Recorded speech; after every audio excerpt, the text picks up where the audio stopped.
What if you were fine just the way you are? What if all the things that you believed about yourself or that other people had said about you weren't so much a matter of being true or false as feedback? There's a lot of talk about toxicity and immaturity or maturity. I see a lot of talk about attachment theory. All of it probably really useful if you look at it as what I'm going to call a heuristic device rather than as the truth. This is a bit of a rant about the DSM, the Diagnostic and Statistical Manual for Mental Health, and and the way it spreads into the popular culture.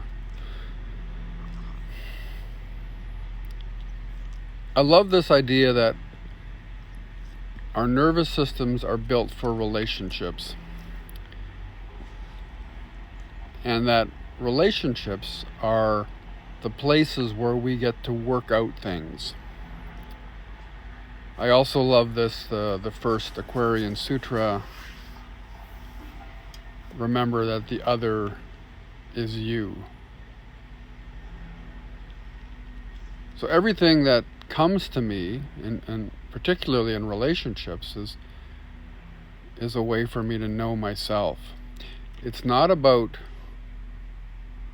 what somebody else says about me is not the truth of who I am. It's something for me to take in and evaluate and recalibrate.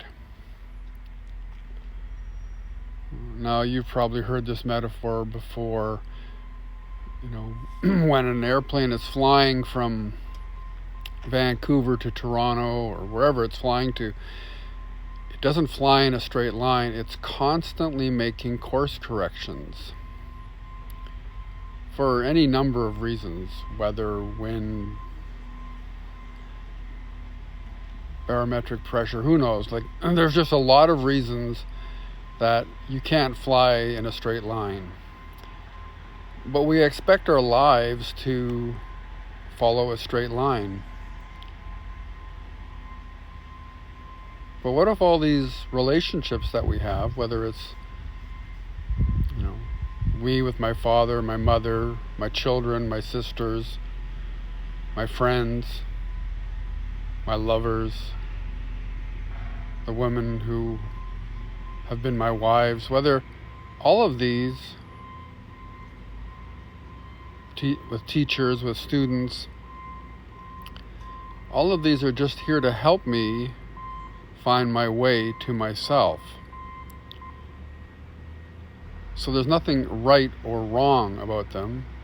And certainly some of them are more painful and some of them I don't want to spend time in. But as I say in my yoga classes, learn to differentiate between this is the kind of pain that my body is telling me I need to stop, and this is the kind of pain that is telling me this is where I need to stretch into. So as you use the heuristic devices, again, not the true or false dichotomies, but the experiences and the lenses and the ways of looking at things that help you to maybe figure things out and understand how you're supposed to respond.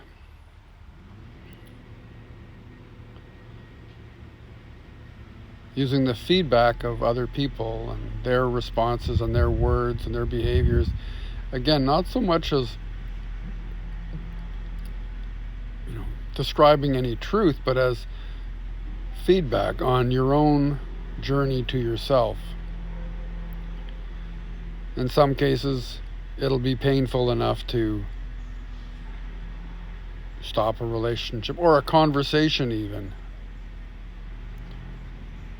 And in some cases, it'll be enough to just pause it and consider.